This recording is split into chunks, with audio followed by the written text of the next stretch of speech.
Hey everybody, welcome back to the show. Well, Vancouver has a reputation of being a very tough dating city. Well, our next guest has some great advice. Absolutely. Sheree Morgan is joining us. She's a matchmaker. Matchworks Matchmaking is her company. How are you? It's a tongue twister, isn't it? I know, but I got it all out. The alliteration worked for me. So, Sheree, are you a matchmaker in the, I guess, what would be called an old-fashioned sense? Maybe you can explain how you match people up. That's exactly it. If I was Jewish, which I'm not, I would be called a yenta. Okay. Right? So yes, the old-fashioned way. So Fiddler on the Roof style. Yes, and people sing me that song, Matchmaker, Matchmaker. Yeah, but it's good. But it's good. And the reason I created it because I felt that there wasn't anybody in Vancouver that was doing specifically that. I had tried a little bit of everything. I had tried online dating. And we'll discuss that and why I don't think it works for relationships at all.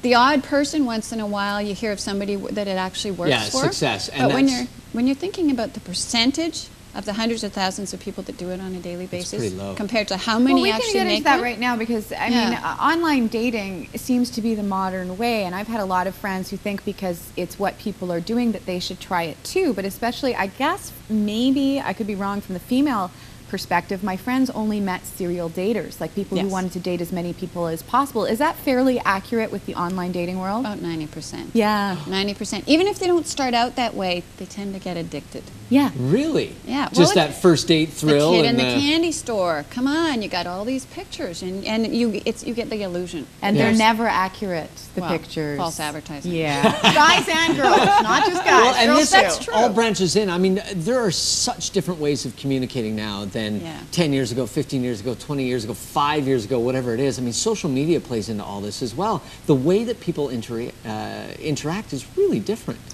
People don't just get out and socialize, and that's the biggest thing, is they don't just get face-to-face. They use social media. They use Facebook. They use Twitter.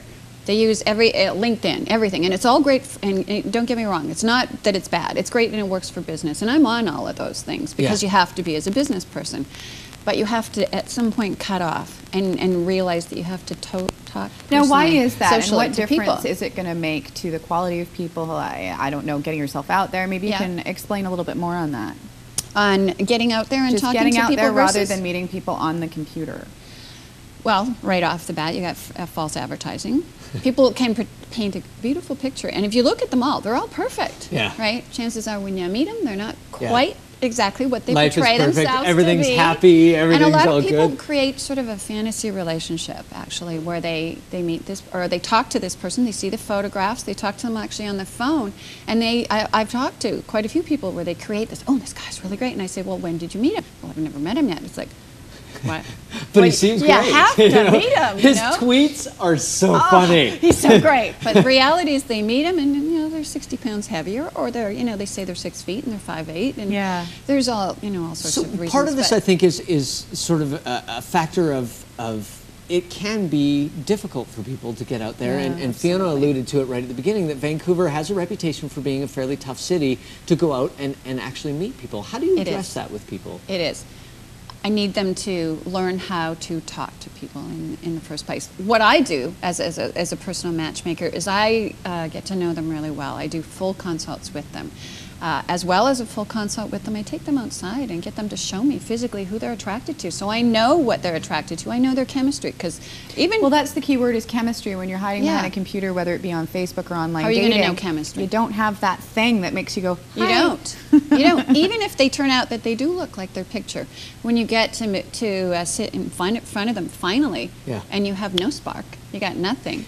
Do you help people with their social skills, for lack of a better word? Yes. I mean, because we really live boys' world, girls' world, and sometimes those two things orbit in very different places. So it can be tough to understand how to initiate that conversation with a girl without seeming creepy, weird, all those other things. But it's true. Because of social media, a lot of us have forgotten how to interact. If we learned in business how to network, and that's where I come from. I've been networking my entire life, and that's why I actually started my business also, realizing there was a need for a real matchmaker. And I love working with people. I love talking to people. I'm one of those strange people that I'll smile at people walking down the street. Yeah. I moved into my building and I smiled at everybody. So that's one piece of to advice that you have for people that are, kind of a wallflower. Maybe they can't meet a guy or they can't meet a girl or whatever they're into. It's just smiling at people. How can that break down that barrier? Huge. huge, big time. And it's hard, and you know, I ask them to do it slowly, but I try to get them to smile at a minimum of 3 people per day. So even if they can't and not do necessarily it, people that you're no chemistry, you're like, hey, how you doing? Exactly, especially when you're just starting, because maybe you really can't smile, because you know it's harder to smile or to look directly at somebody you might really think is hot. Yeah. So smile at just a stranger, smile at a mom or kids, practicing all the way, right? And you know, the end result is, God, people are funny, aren't they? What's the worst thing that's going to happen? Somebody might smile back at you. Oh my God, they might say hello. How terrible. Yeah. You know? How gratifying is it for you, just as a human being and as a professional as well, I guess, when you have success, when you see people that are going on and finding fulfilling relationships, whether it goes on to marriage or not, it doesn't matter, but they're finding happiness within, you know, sort of dating and having a nice time. It's the icing on the cupcake. For me. It's so great. You know, I'm doing something that I love. I'm getting to work with people that I love. And the end result is I'm getting to help people with something that I think is really important, one of the most important searches of their life. Yeah. And then, you know, I get these lovely emails back, oh, we're so happy and we're so much in love. And it's like, oh my God, I did that. Yeah. How great. Reality TV is a great way to meet people as well. Like when you watch The Bachelor and stuff like that. What do you think?